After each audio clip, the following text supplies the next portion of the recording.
হযরত মঈনুদ্দিন চিশতি রহমাতুল্লাহ আলাইহির জানাজায় 16 লক্ষ মানুষ, জায়গার আয়তন হিসেব করে এরপরে মেজারমেন্ট করে দেখে 16 লাখ মানুষ। তার ভিতরে উনার চেহারা, উনার লাশের চেহারা দেখা 1 লক্ষ হিন্দু কলেমা পড়ে মুসলমান হয়ে গেছে। চেহারা থেকে যেন আলাদা একটা নূর বের হচ্ছে, এই দেখে 1 লক্ষ হিন্দু মুসলমান হয়ে গেছে। 16 লক্ষ মানুষ জানাজায় উপস্থিত। জানাজার ইমামতি করবেন কে? ওনারও খলিফা আছে, বহুত পীর মাশায়েখ অনেক আছে। মরার আগে উনি একটা ওসিয়ত করে গেছেন উনার ছেলেকে, সিরিয়াল অনুযায়ী নিয়মতান্ত্রিক ভাবে মাইয়েতের যদি যোগ্য ছেলে থাকে তাহলে 1 নম্বর মাইয়েতের জানাজার ইমামতির অধিকার হলো ছেলের, বড় ছেলের। বড় ছেলে না থাকলে মেজো ছেলে, না থাকলে সেজো ছেলে। ছেলেদের ভিতরে এভাবে সিরিয়াল আসতে থাকবে। আল্লাহু আকবার। কিন্তু উনার ছেলেরা উনি ওসিয়াত করে গেছে, বাবা আমার জানাজার ইমামত তুমি না, জানাজার ইমামতির জন্য যোগ্যতা লাগবে 3টা। যদি 3 যোগ্যতা তোমার মধ্যে থাকে তাহলে তুমি পড়াইবা, না থাকলে যার মধ্যে থাকে তারে দিয়ে আমার জানাজার ইমামতি করাবা। যোগ্যতা 3টা কি? ওসিয়াত করে গেছে উনাকে। 16 লক্ষ মানুষ জানাজার কাতারে দাঁড়ানো, মাইয়ের সামনে মঈনুদ্দিন চিশতি রহমাতুল্লাহ আলাইহি। এবার ইমামতির মসনাদে কে দাঁড়াবে? ওলামা ইকরাম বলতেছে ওনার ছেলেকে তুমি দাঁড়াও। কয় না আব্বা আমাকে একটা ওসিয়াত করে গেছে, ওই যোগ্যতা আমার মধ্যে না থাকার কারণে আমি পারতেছি না। কয় কি ওসিয়াত? কয় আমার জানাজার ইমামতি করবে, আব্বাজির জানাজার ইমামতির জন্য বলে গেছে যেই লোকটার মধ্যে 3টে গুণ থাকবে ওই লোকটা জানাজার ইমামতি করবে। যেই লোকটার মধ্যে 3টে গুণ, 1 নম্বর গুণ হলো সাবালেগ হওয়ার পরের থেকে আজকে পর্যন্ত একটা ওয়াক্তের নামাজও তাকবীরে উলা ছোটে নাই।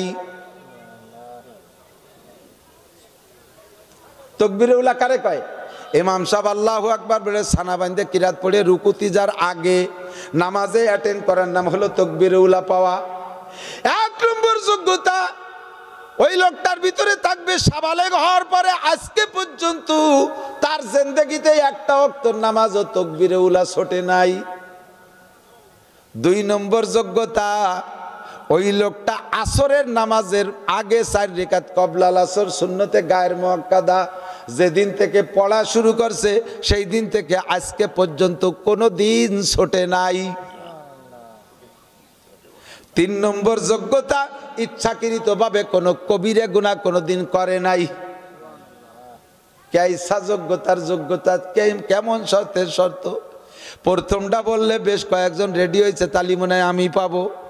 2 নম্বরটা বলার পরে 90% জড়িয়ে গেছে, তালি আর হলো না। 3 নম্বরটা বলার পরে 100তে 100 বাদ পড়ে গেছে। ইচ্ছায় অনিচ্ছায় কবিরা গুনাহ হয়েই যায়। আসরের আগের 4 রাকাত যতই নিয়মত পড়ি কয়েকদিন পড়া যায়, মাঝে মাঝে ছুটে যায় কি যায় না। যেদিন ঢাকা যাইতে জন্য বেলা 3টের সময় গাড়িতে উঠছেন, রাস্তায় কোনো মতে আসর তাই ফরজটা পড়িয়ে পারি না। আর কোথায় তাকে কবলাল আসর 4 রাকাত? এই লোকটার কোনো দিন ছোটে নাই। 1 বার এলান দেশে কোনো ইমাম আসে না, 2 বার এলান দেশে তাও কোনো ইমাম আসে না। এবার উলামা ইকরাম বলছে ভাইজান আর বলেন না, যদি 3 বার বলার পরেও ইমাম বের না হয় তাহলে লোক ছত্রভঙ্গ হয়ে যাবে, ইমাম নাই, জানাজা হবে না, কাজেই দরকার নাই। আবার তাৎক্ষণিক মশওয়ারা হলো যদি এই যোগ্যতার মানুষ নাই থাকবে তাহলে হযরত এই শর্ত দিতেন না, অবশ্যই এই যোগ্যতার মানুষ আছে। আর যেই লোকটার মধ্যে এই যোগ্যতা আছে সেই লোকটা এই জানাজা ফেল করাও মানুষ না, অবশ্যই লোকটা আছে। বলে দেন 3 নম্বর বার আবার এলান করেন। ওনার ছেলে আবার বললেন আব্বাজির ওসিয়াত এই 3টে যোগ্যতা যার মধ্যে আছে কষ্ট দিয়েন না, লক্ষ লক্ষ মানুষ রোদ্রের মধ্যে দাঁড়িয়ে আছে, মাইয়েতের কষ্ট হচ্ছে, তাড়াতাড়ি দাফন করতে হবে। এই যোগ্যতার মানুষ যে আছেন তাড়াতাড়ি চলে আসেন। যতবার এলান করছে সব মানুষ খালি এদিক ওদিক তাকায়, কে আসে কোন দিক থেকে এই যোগ্য মানুষটা খুঁজে কেউ রে পায় না। কিন্তু সামনে একেবারে সিনা বরাবর একটা লোক দাঁড়ায় আছে, ওই লোকটার কে দিক তাকায় না, ওই লোকটা শুধু নিচে হয়ে ফুফায় ফুফায় কাঁদতেছে। সবাই এদিক ওদিক তাকায় ইমাম কোন দিক থেকে আসে, ওই লোকটা কোনো দিক তাকায় না, নিচে মুখী তাকাইয়া বুক ভাসায় ফেলতেছে কানতে কানতে। আল্লাহু আকবার। 3 নম্বর বার যখন বললেন, 3য় বার বললেন ভাইরে কে আছেন এই যোগ্য ইমাম, তাড়াতাড়ি আসেন, মাইয়েতের কষ্ট হচ্ছে। ওই লোকটা সামনের থেকে হাইটা যাইয়া হযরতের গলা জড়ায় ধরে কপালে চুমু খেয়ে বললেন এই গুণ 3টে আপনার কথা অনুযায়ী আমি অর্জন করেছিলাম, আপনি আমারে 3টে গুণ অর্জন করতে বলেছিলেন। আব্বাজি আপনার সাথে আমাকে আমার নাবালেক কাল থেকে সম্পর্ক সম্পর্ক করে দিয়েছে। আমি সাবালেগ হওয়ার পর থেকে আপনার সাথে সম্পর্ক রাখি। এই 3টে সবক আপনি আমারে দিয়েছিলেন, আমি 3 সবক নিয়ে বড় হয়েছি। আপনি বলেছেন কোনো আমল করে মানুষকে জানাবা না, তবলিগি যাই আইসে গল্প মারবা না যে চিল্লে দিয়ে আসলাম, চরমুনায় যাই আইসে গল্প মারবা না, চার দোকানে যে আমি জীবনে কোনোদিন চরমুনাই মিস করি না। হজের থেকে আইসা তুমি গল্প মারিয়ে বেড়াবা না, হজের থেকে আইসা পোস্টারের ভিতরে আলহাজ লেখানোর চেষ্টা, জানানোর চেষ্টা করবা না। আপনি বলেছেন, সেই অনুযায়ী আমি চুপ করে রয়েছি, আমার এই আমল কেউ জানে না। আজকে আপনি মরার পরে লক্ষ লক্ষ মানুষের সামনে আমাকে অপমান করলেন কেন? আমাকে মানুষের সামনে জানাই দিলেন কেন? অভিযোগটা তার কানে দিয়া যাই নামাজে দাঁড়িয়ে গেলেন। 16 লক্ষ মানুষের জানাজার ইমামতি হযরত মঈনুদ্দিন চিশতি রহমাতুল্লাহ আলাইহির জানাজার ইমামতি করলেন যেই ভদ্রলোক। আল্লিমনি ফরায়েজাস সালাত, নামাজের ফরজগুলি শিখাই দেন। হুজুর ফরজগুলি শিখাই দিয়েছেন, এরপরে ওয়াজিব যদি বলতে যাইতেন বলতেন যে হুজুর আমি ফরজ আগে ইয়াদ করে নিই, তারপরে ওয়াজিব শিখব। যেটা শিখতেন সেটার পর আমলে এনে আমলের প্র্যাকটিস করে অভ্যাসে পরিণত করার পরে আরেকটা শিখতেন। আর আমাদের স্বভাব হলো হুজুর সারা রাত ওয়াজ করেন, ইনশাআল্লাহ একটাও প্র্যাকটিস করার নিয়ত নাই। শুনতে ভালো লাগে শুনবো, অবশেষে তবারক থাকলে আরও ভালো, না থাকলেও সমস্যা নাই, তবে শুনতে ভালো লাগে বলতে থাকেন। আমরা গতবারও যা শুনছি সব ভুলে গেছি, এবারও ইনশাআল্লাহ ভুলার নিয়েতেই বসছি, একটাও বাড়ি নেওয়ার নিয়েতে বসি না। কাজেই আমাদের এখানে ফায়দা কম হয়। এরও কারণ হলো লং টাইম বয়ান করে মৌলানা মোহাম্মদ আলী সাহেব আমাদের মকসেদপুরের হুজুর, তো কোরআন শরীফেরও কোনো জায়গাতে বাধ্যই নেই, আর আমাদের সমাজে যা লাগবে তা কোনোটা বাদ রাখি নেই। আর আমার বলার মতো কোনো স্কোপ দেখতেছেন যে কী বাদ দিচ্ছে তাই পাবো, সব শেষ। আমি যখন ছাত্র বয়সে মাদ্রাসায় পড়ি তখন ওই মসজিদে ইমামতিও করতাম। খুব অভাব ছিল, আব্বা পয়সা দিতে পারতো না, বিধায় একটু ইমামতি করে 50 টাকা বেতন পাইতাম, তাই যে 3 ভাই পড়তাম। তো এই এক ওক্তে আমার ভাইও আর এক মসজিদে ইমামতি করতো, তো ভাই ওই মসজিদে মাগরিবের ওক্তে আইসে পারে না। তা মুসল্লি সব যুবক, ওই দিন যুবক মুসল্লি, স্কুল কলেজের ছাত্র, কারণ ওর মধ্যে ইমামতি করবে কেন, একজন তো একজন হতে হবে। তা ছেলিয়ে ধাক্কাইয়া ইমাম ওই যুবকদের মধ্যে থেকে একজনকে বানাই দিচ্ছে। তো দাঁড়াইয়া, ও তো কাঁপতে কাঁপতে দাঁড়াইছে, ও তো জীবনে তার ওখান করে নাই কোনোদিন, আর আজকে বিপদে ফেলাই দিয়েছে। কারণ প্রথম দিকাতে সুরো ফাতেহা পড়ে ও জানে কুলিয়ার পরে শেষে ছোট কায়দা, তাও ভালোই যে জানে না, যেটুক জানি ইমামতির কারণে ভয়তে তা গুলাই ফেলাই দিচ্ছে। কারণ সুরো ফাতেহা পড়ে কুলিয়ার তিয়াক আয়াত, ইজাজত তিয়াক আয়াত, তাব্বাতিয়াতের এক আয়াত, কুলুয়ের এক আয়াত, ফালাকের এক আয়াত, নাসের এক আয়াত, এই 6 সুরতে 6 আয়াত পড়ছে। ওই যে কাঁপতি কাঁপতি রুকুতে গেছে, ওই চিন্তাই মরতেছে যে আল্লাহ এক রেখাতে সব কটা বললাম, পরের রেখাতে কে বাড়ি। এখন ওই কাঁপতি কাঁপতি রুকুতি গেছে, ওর সাথে বাকি কয়জন গেছে, একজন যাই নেই, ও রুকুতি যাই নেই, দাঁড়াই গেছে। ও বাংলাই কই হচ্ছে, পড়বো না তোর কাছে নামাজ, এক রেখাতে সব কয় জোরের গাড়ি মেরে দিছিস, পরের রেখাতে কে নিবি, এই কইয়া হাসাহাসি নামাজ শেষ। তো মোহাম্মদ আলী ভাই যদি ওয়াজ করে এক রেখাতে সব কয় জোরের কাম সারা, এরপরে আর কোনো বক্তার ওয়াজ হয় না।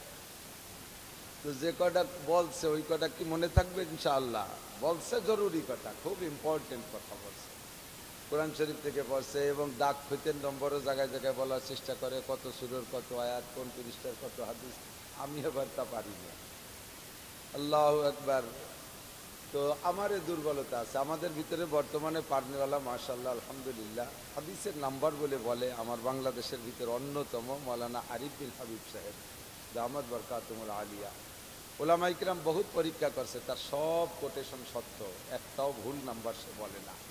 আল্লাহ তাআলা একটা জীবন্ত কম্পিউটার বানাই দিয়েছে। আসলে যে জামানায় যেমন প্রয়োজন সে জামানায় আল্লাহ তাআলা সেরকমই ব্যবস্থা করে দেন। কতক্ষণ কোরআন শরীফ এমনই একটা কিতাব, এই কোরআন শরীফের পরে কি আর কিয়ামত পর্যন্ত কোনো কিতাবের দরকার আছে? আপনাদের কি বিশ্বাস? আর কোনো আসমানি কিতাবের দরকার নাই। এটা হুদাল লিন্নাস ওয়া বায়িনাতিন মিনাল হুদা ওয়াল ফুরকান, গোটা মানব জাতির, শুধু মুসলমানদের জন্য নয়। আয়াতের ভিতরে দুই রকমই আছে, হুদাল্লিল মুত্তাকিন। সূরা বাকারার ভিতরে শুরুতে আছে হুদাল্লিল মুত্তাকিন। এই কোরআন শরীফ মুত্তাকিনদের হিদায়াতের জন্য। খেয়াল করতেছেন আপনারা? সব কথাগুলো বোঝার চেষ্টা করতে হবে, খেয়াল করতে হবে। হুদাল্লিল মুত্তাকিন, মুত্তাকিনদের হিদায়াতের জন্য আসছে কোরআন শরীফ। তাহলে কাফের মুশরিকরা তো এই দিয়ে কোনো উপকৃত হতে পারবে না, বোঝা যায়। তাই আবার কত দূর যে বলে শাহরু রমাদানাল্লাযী উনজিলা ফীহিল কুরআন হুদাল লিন্নাস ওয়া বায়্যিনাতিন মিনাল হুদা ওয়াল ফুরকান। আল্লাহ পাক বলেন রমজান মাসে একটা কিতাব নাজিল করেছি, যে কিতাবটা গোটা মানব জাতির হিদায়াতের জন্য। সূরা বাকারার শুরুতে বললেন হুদাল্লিল মুত্তাকিন, আবার কদ্দুর যে বললেন হুদাল্লিন নাস, সমস্ত মানুষের জন্য হিদায়াত। পার্থক্য কি? মুত্তাকিন যদি এই কিতাব পড়ে তাহলে তাদের হিদায়াত, তাদের তাকওয়া আরো বেড়ে যাবে।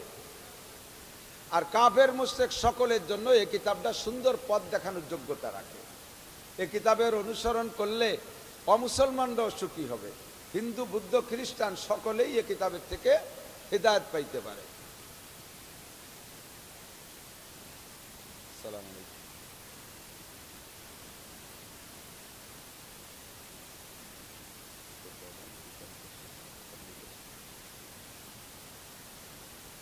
প্রসিদ্ধ বক্তা যারা, তাদের তো সময় বিরাম নাই, এই টাইমে ওয়াজ করে, এই টাইমে এক শ্রেণীর মানুষ কল দেয়। কত বড় নির্ভরশীল, বুঝতে হবে যেটা তো বক্তব্য ওয়াজের সময়।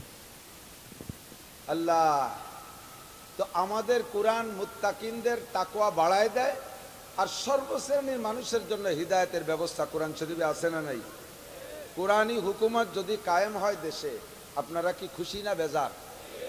এর মধ্যে আওয়ামী লীগের লোক আছেন না, বিএনপি আছেন না, জাতীয় পার্টিও থাকতে পারে দুই একজন, আরো বিভিন্ন রাজনৈতিক দলের মানুষ আছেন, তবে সবাই আমরা এক দলের মানুষ, কলেমার দলের মানুষ। আওয়ামী লীগ করি তবে কলেমা পড়ি, নাকি বলেন? বিএনপি পড়ি, কলেমা পড়ি। আওয়ামী লীগের কলেমা আর বিএনপির কলেমা তো অবশ্যই দুই প্রকার। হ্যাঁ, যে সবাই কলেমা, আওয়ামী লীগ, বিএনপি, জামাত, জাতীয় পার্টি, আটরশি, চন্দ্রপাড়া, মানিকগঞ্জ, সুরেশ্বর, ভোজেশ্বর, ইনায়তপুর, বাহাদুরপুর, শরীয়তপুর, মাদারীপুর, হাটাজারি, পটিয়া, বাবুনগর, জিরি, নাজিরাট, লালবাগ, ফরিদাবাদ, মালিবাগ, যাত্রাবাড়ি, গহরডাঙ্গা, খাদেমুল ইসলাম, জামাত ইসলাম, শরীয়তুল ইসলাম, যত ইসলাম আছে, শামসুল উলুম, হাসানুল উলুম, মাদারুল উলুম, সব মুসলমানের একই কলেমা। কতক্ষণ? লা ইলাহা ইল্লাল্লাহ রাসূলুল্লাহ। রাজনীতিতে, বাংলাদেশের রাজনীতিতে যার যেটা ভালো লাগে সে সেটা করি, তবে দোস্ত ধর্মনীতির মধ্যে কোনো পার্থক্য নাই। ঠিক ঠিক না? সবাই পড়ি লা ইলাহা ইল্লাল্লাহ। ওরে আমলি গালারা বেচতে যাইতেও লা ইলাহা ইল্লাল্লাহ, বিএনপির লোক বেচতে যাইতেও লা ইলাহা ইল্লাল্লাহ, জাতীয় পার্টির বেচতে যাইতে লাগবে কি? অংশং সূচি ও যদি বেচতে যাইতে লা ইলাহা ইল্লাল্লাহ বলে যাতে হবে। ভারতের নরেন্দ্র মোদীরও যদি বেচতে যাইতে হয়, রাম রাম করলে কাম হবে না, পড়তে হবে লা ইলাহা ইল্লাল্লাহ। আমেরিকার জো বাইডেনও যদি বেচতে যাইতে হয়, পড়তে হবে লা ইলাহা ইল্লাল্লাহ। কতক্ষণ? লা ইলাহা ইল্লাল্লাহ ছাড়া কোনো খানা নাই। ইন্নাদ-দীনা ইনদাল্লাহিল ইসলাম। ধর্ম বলতে একমাত্র নাম হলো কি? ইকো দিও না, এমনি সত্যিকে বিল্ডিং টিল্ডিং এর কারণে আওয়াজ প্রতিধ্বনি হয়, ইকো দিও না। একমাত্র ধর্ম ইসলাম, আর ইসলাম ধর্মের কলেমা হলো লা ইলাহা ইল্লাল্লাহ। ও দোস্তরে, এই কোরআনের সংবিধানের পর যেই আমল করবে সেই দুনিয়ায় সুখী হবে, আখিরাতেও সুখী হবে। কোরআনী স্টেট যদি বাস্তবায়ন হয়, কোরআনী সংবিধান যদি বাংলাদেশে বাস্তবায়ন হয়, আমলিগালার যদি কোরআনী সংবিধান বাস্তবায়ন করে, আমি গ্যারান্টি দিয়ে বলে দেব বাংলাদেশে এগেনস্টে কোনো দল থাকবে না। একমত না সবাই? সবাই একমত না? আমরা সবাই একমত। যেই দল আমাদের দুইটা তিনটে দাবিকে বাস্তবায়নের জন্য প্রতিজ্ঞাবদ্ধ হবে, সংসদে বিল পাস করবে, আমরা উলামায়ে কেরাম সারা বাংলাদেশ থেকে সেই দলের জন্য ভোট কালেকশন করব। এক নম্বরে জাতীয় সংসদে নামাজের বিল পাস করা হোক। কারা একমত? একমত, একমত। নামাজের বিল বোঝেন নাই? সংসদে যদি নামাজের বিল পাস হয়, খুশি না বেজার? জোর হলো না? খুশি খুশি, সবাই খুশি। কেন খুশি? আল্লাহ পাক বলেন ইন্নাস সালাতা তানহা আনিল ফাহশাই ওয়াল মুনকার। সরকার যে সমস্ত দুর্নীতিকে দমন করতে চায়, এই দুর্নীতিগুলো দমনের জন্য যত পদক্ষেপ নিচ্ছ, যত সিস্টেম করছো, ওই সিস্টেমে তুমি সফল হইতে পারতেছো না। পারবা না তা বলি নাই, পারতেছো না, চেষ্টা করিও পারতেছো না। কথা কন ঠিক ঠিক না? আর পুলিশ, র্যাব, আর্মি, কুবরা, বিডিআর, আরও কত বাহিনী তৈরি করতেছে, অ্যান্টি করাপশন, অ্যান্টি করাপশন, বিভিন্ন বাহিনী তৈরি করতেছে দুর্নীতি দমনের জন্য। কোনোভাবে দুর্নীতি দমন করতে পারতেছে না। আল্লাহ পাক রব্বুল আলামিন বলেন সব দুর্নীতি দমন হইয়া যাইবে, একটা সবক পড়ায় দাও সবাইকে, ইন্নাস সালাতা তানহা আনিল ফাহশাই ওয়াল মুনকার। আমার দিক তাকান বন্ধু, প্রত্যেকটা কথা শুনবো আজকে বাড়ি নেওয়ার নিয়তে, নিজের ভিতরে সেট করার জন্য। সরকারে বলতেছি বিদায়রা, সরকারের কথা নয়, আমাদের সরকার যদি বাস্তবায়ন না করে, সরকারের নাম কি? সরকারের নাম কি? আল্লাহু আকবার। আমার আল্লাহ সর্বময় ক্ষমতার মালিক, মালিক ইয়াউমিদ্দিন, বিচার দিনের মালিক আমার আল্লাহ। দুনিয়ার মানুষের কাছে জবাব দেওয়ার না দাও, আল্লাহর কাছে জবাব দেওয়া লাগবে। সাবালেগ নারী আর পুরুষ জবাব দেওয়া লাগবে। কাজেই কথারে ভাসমান কানে শুনবেন না, অন্তরের কান দিয়ে শুনবেন। ফাস্তামিউ লাহু ওয়া আনসিতু, মুখরে বন্ধ রাইখা অন্তরের কান দিয়ে শুনবেন। সরকার যদি নামাজকে বাস্তবায়ন করে জাতীয়ভাবে, সাংবিধানিকভাবে, তাহলে নামাজটা সকলে পড়বে বাধ্যতামূলক, তখন আর ছাড়তে পারবে না। কথা বলেন ঠিক কি ঠিক না? আর যদি সরকারের সাথে ছোট্ট একটু বিচারের ঘোষণা দিয়ে দেয়, বন্ধ করে ঘুরোই পারলি দেন, আমার দিক দিয়ে না, তবে অন্য দিক দেন।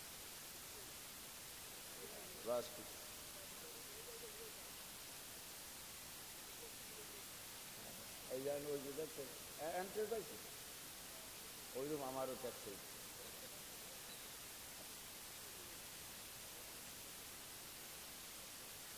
আর নিবেই দিয়াই ভালো, এত লাইট লাগে না। যেগুলো লাইট দেবে সেইগুলো হলো আধা লাইট বাস, তাতে পাওয়ার নেই। ওই টিউব লাইট গুলো পাওয়ার লাগে।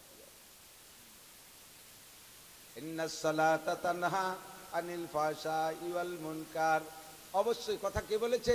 আল্লাহর কথা। এটা কিসের আয়াত বলেন? কোরআন শরীফের আয়াত।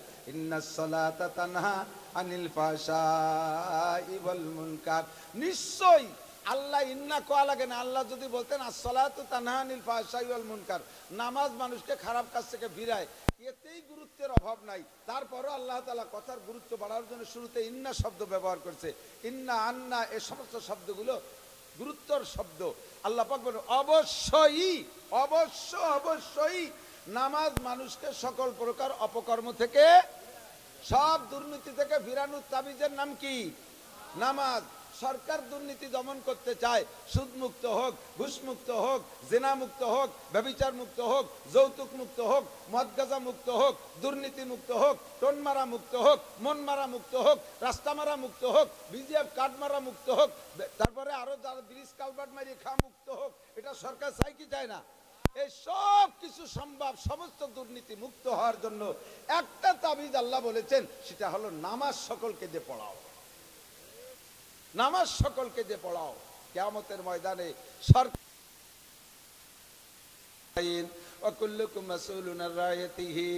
তোমরা সকলে রাখাল। রাই মানে রাখাল, দায়িত্বশীল। রাই মানে রাখাল। রাখালের কাছ থেকে যেমন সন্ধ্যাকালে আপনি গরুগুলো বুঝে নেন, এখন তো রাখালি পদ্ধতি নাই, গরু লালন পালনও বাদ হয়ে গেছে। যদিও পোষে তাহলে ফার্মের মধ্যে পোষে। আগের মতো মুক্ত মাঠে গরু ছেড়ে দিয়ে পালাগুলো বুঝে নেওয়া হতো, ঠিক না?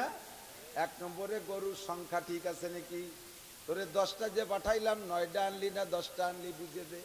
2 নম্বরে ঘাস খাওয়াইতে পাঠাইছি, পেট কান খালি।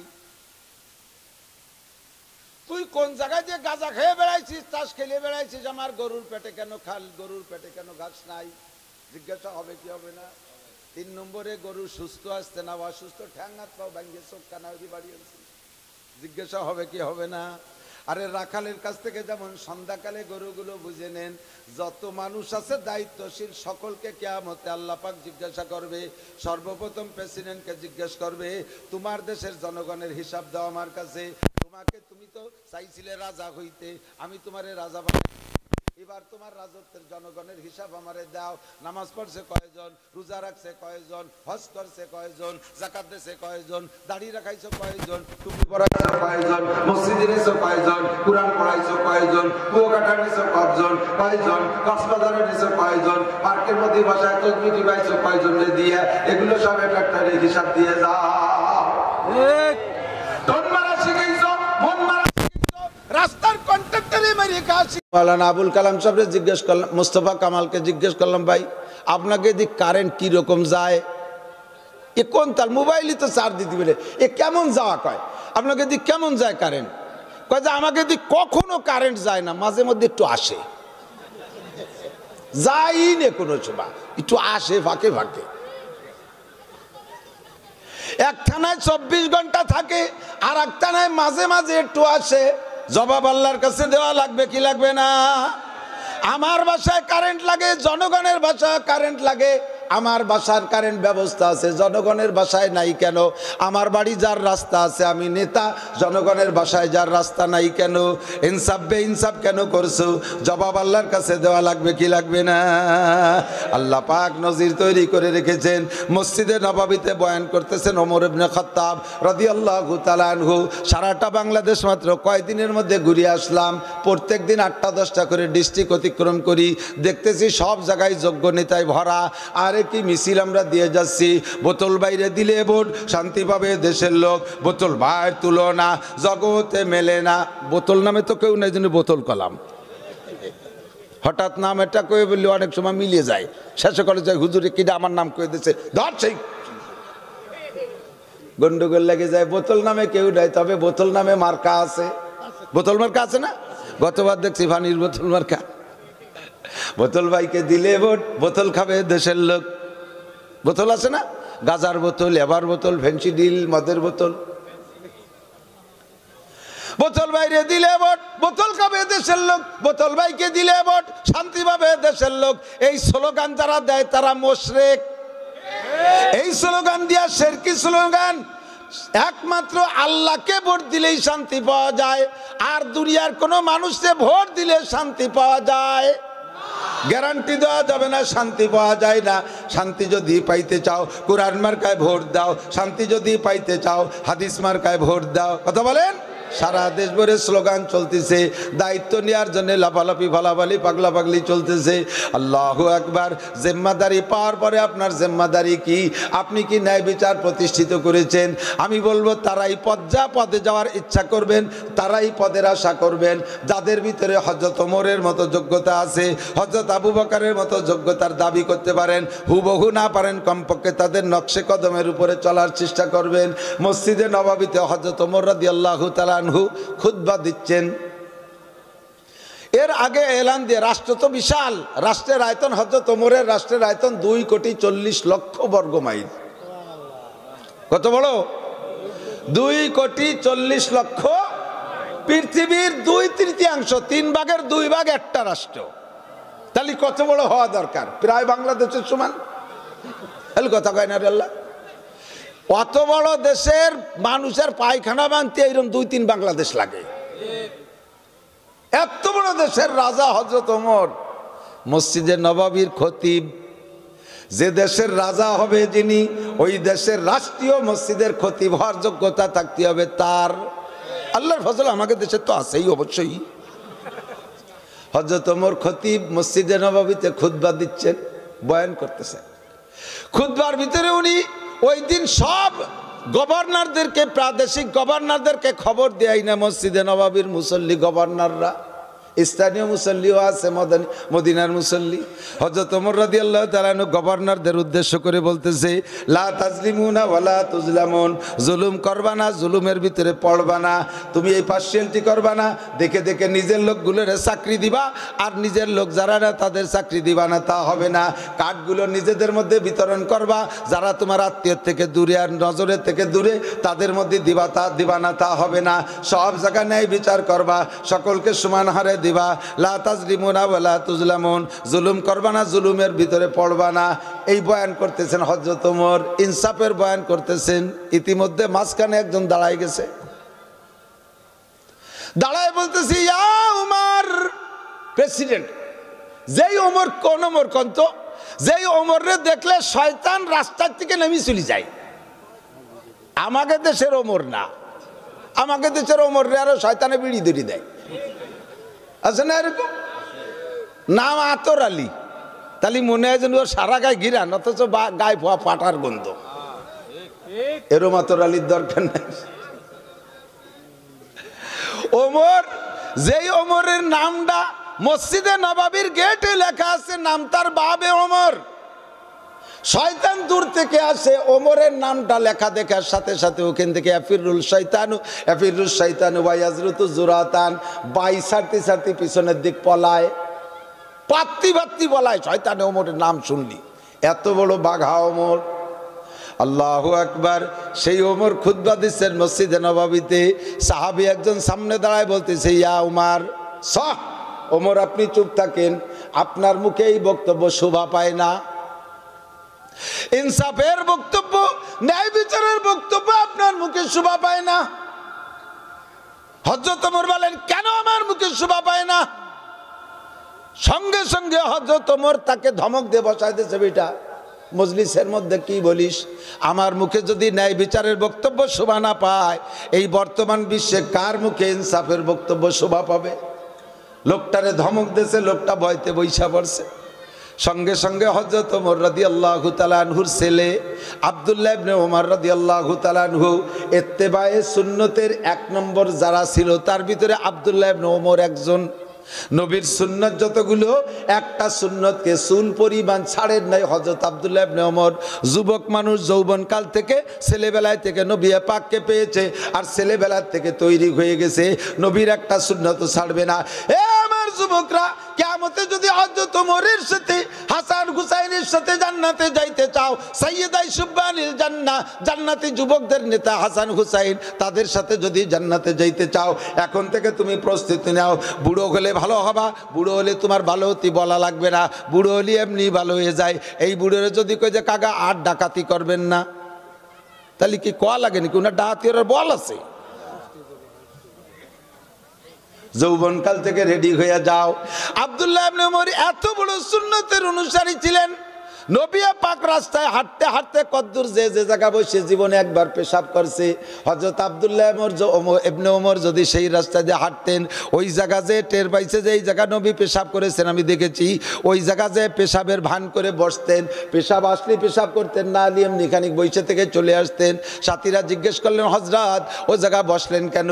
কয় আজকে যেমন আপনারা আমার সাথে হাঁটতেছেন আর আমিও হাঁটতেছি, আমরা একদিন আপনারা ছিলেন না, আমরা একদিন নবী পাকের সাথে এই রাস্তায় যে হাঁটতেছিলাম, এই জায়গা আসলে নবী আমাদেরকে এই জায়গা দাঁড় করে রেখে ওই জায়গা যে বসে পেশাব করেছিলেন, আমিও সেই জায়গা গিয়েছি।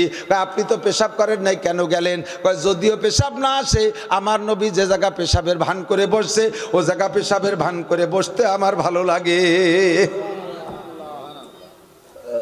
বাপ যেমন ওমর, ছেলে তেমন আব্দুল্লাহ ইবনে ওমর। আব্দুল্লাহ ইবনে ওমর দাঁড়িয়ে বলতেছেন, আব্বা জান। উনি টের পাইছে, হযরত আব্দুল্লাহ ইবনে ওমর টের পাইছে ওই লোকটা কি জন্য বাপরে এই বক্তব্যের ভিতরে বাধা দিয়েছে। উনি টের পাইয়া বাপরে বলতেছে, আব্বা জান, ধমক দিয়ে বসায় দিয়ে আপনার ঠিক হয় নাই। আমার জানা মতে নবী পাকের সাথে প্রথম যেদিন আপনি নবী জান্নাতে যাবেন, ওই দিন যেই 10টা লোককে নবী সাথে করে এনে জান্নাতে যাবেন, তার ভিতরে রোল নাম্বার 2 হলেন আপনি। আপনারে জান্নাত থেকে ঠেকানোর কেউ নাই।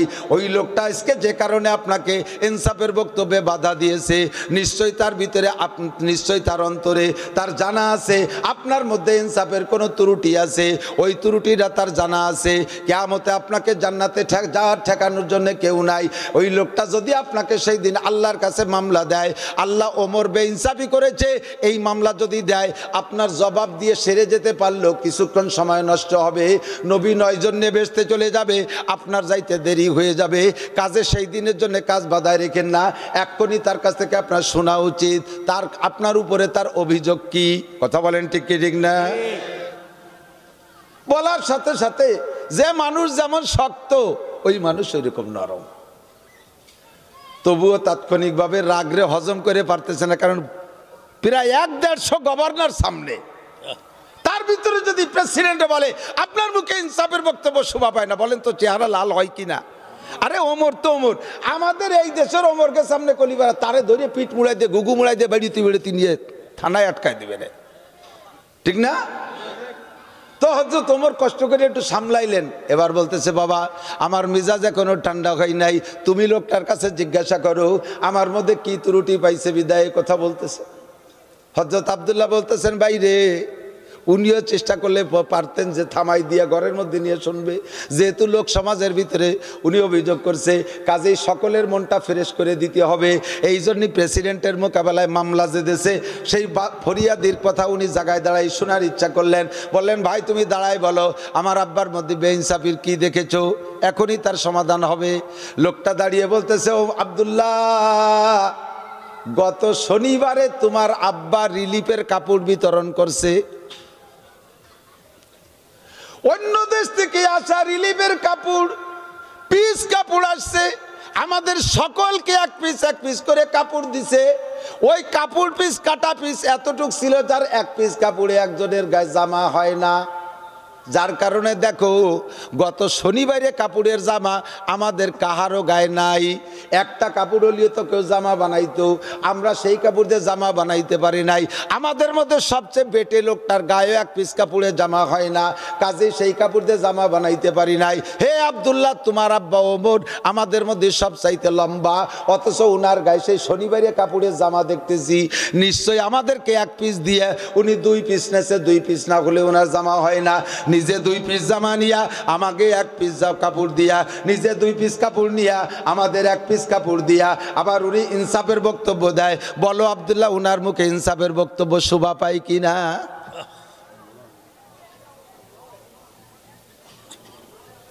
আব্দুল্লাহ আলাদা কোনো বিল্ডিং না, সংসদ ভবন ছিল মসজিদে নববী। সবাই মসজিদে যাও, আমি হযরত আবু বকরের একটা ওসিয়াত পালন করে আসি। হযরত ওমর আবু বকরের ওসিয়াত পালন করতে যাইয়া ওই ঘরের ভিতরে ঢুকছেন। ঘরের ভিতরে গিয়ে দেখে কি মাল, আল্লাহু আকবার, একটা বুড়ি মহিলা, চক্ষু দুটো অন্ধ, সারা গায়ে কুষ্ঠবেদী, কানও পিরায় অর্ধবয়রা, পুরো শোনে না, মুখের ভিতরে দাঁত নাই, ঠোঁটের এখান দিয়ে পচা পচা ভাব, সারা গায়ে কুষ্ঠবেদী। বুড়ি অন্ধ উপর দিক হা করে বলতেছে বাবা আবু বকর কখন আসবা, আমারে কখন খানা খাওয়াবা? অন্ধ বুড়ি দেখে না, মুখস্থ উপর দিক এরকম করে বলতেছে বাবা আবু বকর কখন আসবা, আমারে কখন খানা খাওয়াবা, আমারে কখন পরিষ্কার করে দিবা, এই বলে হাক মারতেছে। ইতিমধ্যে হযরত ওমর ঢুকছেন। হযরত ওমরের ঢোকাটা একটু বুড়ি আন্দাজ করে বলতেছে বাবা আবু বকর আসছো। হযরত ওমর পরিচয় দেয় নাই, যাইয়ে বলছে সালাম দিয়ে বলছে যে বুড়ি তোমার কি দরকার? কয় কি বাবা তুমি আবু বকর এত দেরি করে আসছো কেন? তুমি একদিন আসো না, প্রায় 2-3 ওয়াক্ত চলে গেল, আমারে খানা খাওয়াও না। বুড়ির ওই অবস্থা দেখা হযরত ওমর রাদিয়াল্লাহু তাআলা আনহু আর দেরি না করে বাসায় যায় স্ত্রীকে বলছে তাড়াতাড়ি খানা পাকাও, মহিলা ঝাল খানা খাইতে পারে না, মুখের ভিতরে ঘা, মিষ্টি হালুয়া নরম করে পাকাও। স্ত্রী দ্রুত পাকাইলেন আর বললেন আমি আগে আমার ওসিয়াত পালন করে আসি। কয় কার জন্য নেবেন, আমি কি সাথে আসবো? কয় না তোমারে বলে নাই, বলছে আমাকে। দায়িত্ব তোমার না, দায়িত্ব আমার, দায়িত্ব আমার, আমি যাই। তাড়াতাড়ি রান্না করে ঠান্ডা করে দেশে হযরত ওমর নিয়া ওই মহিলার মুখের ভিতরে হাত দিয়ে লুকমা করে দিয়েছে হালুয়া। হালুয়া দেওয়ার পরে মহিলা মুখ বন্ধ করে ফেলাইছে, হাতের ছোঁয়া লাগিয়ে চক্ষু বন্ধ করে হাত কান ধরে ফেলছে। কয় বাবা তুমি কে, পরিচয় বলো। বুড়ি তো চোখে দেখে না আবু বকরের হাত না কার হাত, এটা বুঝবে কি করে। বুড়ির মুখের সাথে হাত লাগানোর সাথে সাথে কয় বাবা তুমি কে আছো, পরিচয় বলো। হযরত ওমর বলতেছে বুড়ি তুমি পরিচয় চাও কেন? কয় যে নিশ্চয়ই এটা আবু বকরের হাত না। বলো আমার আবু বকর দুনিয়া আছে না নাই? ও বুড়ি তুমি কি করে টের পাইলি এটা আবু বকরের হাত না? কয় আমার আবু বকর 1 বছর আগে আমারে মুখে হাত দিয়ে খানা খাওয়াইতো, আর এই 1 বছর দিকাইছা প্রায় 2 মাস আমারে হাত দিয়ে খানা খাওয়ায় না। আমার আবু বকর আইছে আমারে খানা খাওয়ায় না, আমার বিছনা পরিষ্কার করে দেয়, আমার কাপড় পাল্টায় দেয়, আমারে ধুয়ে মুছে সাফ করে, তারপরে খানা খাওয়ায়। শেষের দিক 2 মাস আমারে হাত দিয়ে খানা খাওয়ায় না, নিজের মুখের মধ্যে খানা নিয়া ওইটা আমার মুখের মধ্যে দেয়। হাতে ছোঁয়া লাগলে আমি মুখে ব্যথা পাই, তার জিব্বে দিয়ে আমারে খানা খাওয়ায়। ও বাবা হাত দেখে আমি টের পাইছি এটা আবু বকর না। বলো আমার আবু বকর আছে না নাই? হযরত ওমরের ভিতরে এমনি আবু বকরের বিরোধ জ্বালা চলতেছে। বুড়ির মুখে এই কথা শুনে আবু বকর একটা চিৎকার মেরে বলে বুড়ি আমি এর চাইতে বেশি খেদমত করতে পারবো না, আমি এতটুকুই পারবো। আল্লাহু আকবার। তোমার আবু বকর আজকেই ইন্তেকাল করেছে, তারে দাফন করে আমি তোমার জন্য খেদমতের জন্য আসছি। আমি আবু বকরের ওসিয়ত হিসেবে আসছি। আবু বকর যা পারছে দুনিয়ার কেউ তা পারবে না, আমার দ্বারা আদৌ সম্ভব না। তোমার আবু বকর দুনিয়া থেকে চলে গেছে, আমার হাতের খানা নাও। বুড়ি আবু বকর চলে গেছে খবরটা শুই না, একটা চিৎকার মেরে বিছানা থেকে যেন আধা উঁচু হয়ে গেছে। এই দুর্বল বুড়ি লাফ দিয়ে উঠে গেছে, আর একটা চিৎকার মেরে কলজা ফাইটা বুড়ি মারা গেছে। আবু বকরের খানার পরে আর ওমরের খানা বুড়ির মুখে যায় নাই। আল্লাহ নবী বলেন ইজা কানা উমারুকুম কিয়ারাকুম, যখন তোমাদের নেতারা হবে এরকম ভালো মানুষ, নেতারা হবে ভালো মানুষ, শুধু আমাদেরকে প্রলোভন দিয়ে ভোট নিয়ে যায় তা না, নেতারা যদি হয় এই চরিত্রের ভালো মানুষ, ও আগনিয়াকুম সুমহাকুম, তোমাদের ধনীরা যদি হয় দিনদার, ধনীরা যদি হয় দানবীর, ও উমুরুকুম শুরা বাইনাকুম, সব কামকাজগুলো যদি পরামর্শ সাপেক্ষে হয়, ফাজাহরুল আরদে খায়রুম মিন বাতনিহা, তখন তোমাদের জন্য দুনিয়ায় বেঁচে থাকাটা মরার চাইতে উত্তম হবে। মরতে চাইবা না, তখন আল্লাহর কাছে হায়াত চাইবা। আল্লাহ তুমি আমাদের নেতারে হায়াত বাড়াই দাও, এরকম নেতার ছায়াতলে আমরা থাকতে চাই। কথা বলেন ঠিক ঠিক না? রাতের বেলা বেরোইছে হযরত ওমর ছদ্মবেশে, রাতের বেলা হযরত ওমর ছদ্মবেশে বেরোইছে। হায়াতে সাহাবার ভিতরে, হেকায়াতে সাহাবার ভিতরে তবলিগালারা পড়ে থাকেন, পড়ছেন না? রাতের বেলা বেরোইছে, চলে গেছে বাহিরে, যাইতে যাইতে যাইতে যাইতে জঙ্গলের ভিতরে, জঙ্গলি এলাকায় চলে গেছে। আল্লাহু আকবার। গিয়ে দেখে একজন মহিলা হাড়িতে চুলার উপরে হাড়িতে পানি জ্বালাইতেছে। কচি কচি বাচ্চারা পাশ দিয়ে বসে কাঁদতেছে, বাচ্চারা কান্নাকাটি করতেছে। মহিলা তাদেরকে খাবারের সান্ত্বনা দিয়া ওই চুলার ভিতরে, চুলায় যে হাড়ি আছে আর চুলায় আগুন আছে, ফুয়াইয়া আগুন জ্বালাইতেছে। আর বাচ্চাদেরকে বলছে বাবা একটু অপেক্ষা করো, রান্না হবে, খানা খাইবা। এই করে বাচ্চারা কান্নাকাটি করতেছে। করতে করতে করতে করতে বাচ্চাগুলো ঘুমাই গেছে। ইতিমধ্যে হযরত ওমর যে বলতেছে মহিলা আমাকে যদি অনুমতি দাও আমি একটু কাছে এসে দুটো কথা জিজ্ঞাসা করি। মহিলা বললেন ঠিক আছে আপনি আসেন। কে? কাছে গেছে যাইয়া বলতেছে কি তুমি এই হাড়িতে কি করো? কয় হাড়ির ভিতরে আমি পানি জাল দেই, বাচ্চাদের কোনো খাবার নাই, কান্নাকাটি করতেছে, আমি পানি জাল দিয়ে তাদের খাবার প্রলোভন দিয়া সান্ত্বনা দিয়ে ঘুমায় দিয়েছি, এখন হাড়িটা নামায় আমিও ঘুমিয়ে যাব। আল্লাহু আকবার।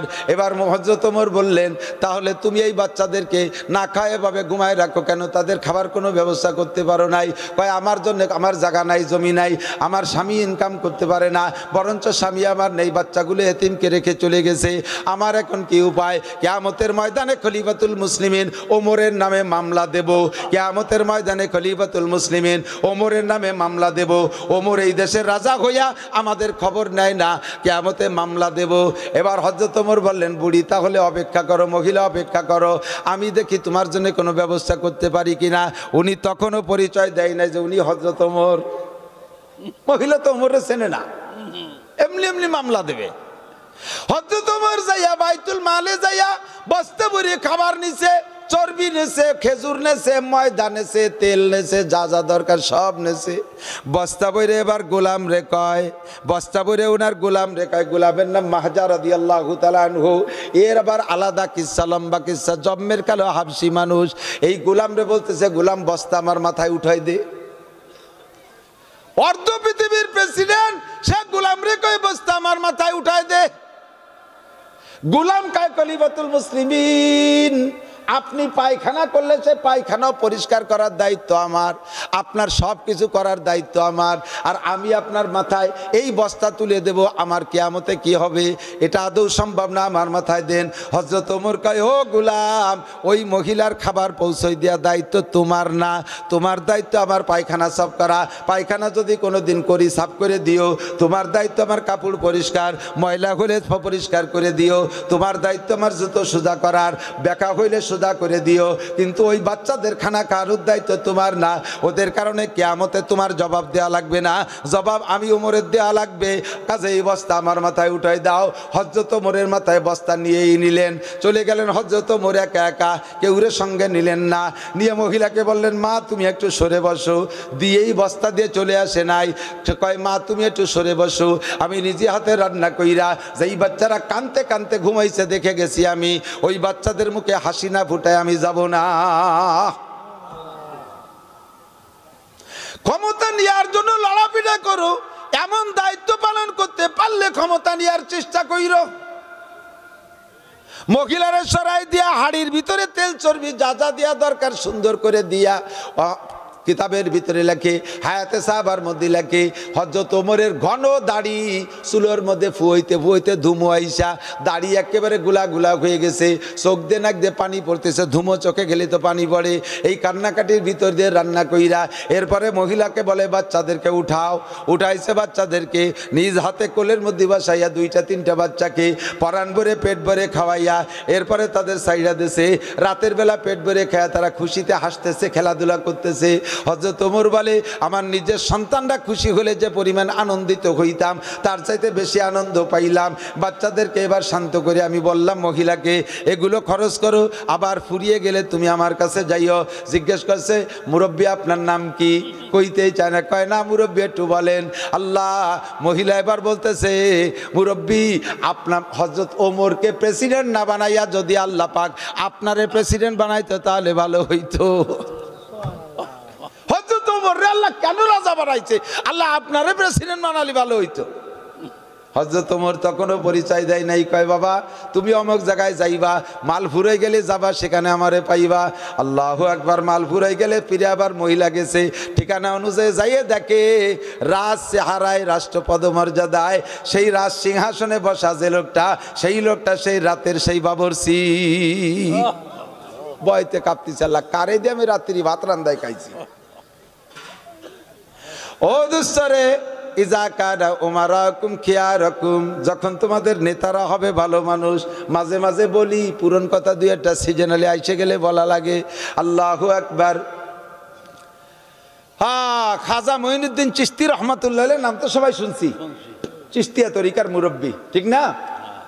খাজা মঈনুদ্দিন চিশতি রহমাতুল্লাহ আলাইহির ইন্তেকালের পরে ভারতে দিল্লিতে উনার জানাজা, দিল্লির মানুষ তো, উনার জানাজায় উপস্থিত হয়েছে 16 লক্ষ মানুষ। কত? টেলিফোন মোবাইলের যুগ না, যাতায়াত ব্যবস্থা মোটেই ভালো না, লোকেশন কমিউনিকেশন কোনোটাই ভালো না, যোগাযোগ ব্যবস্থা নাই।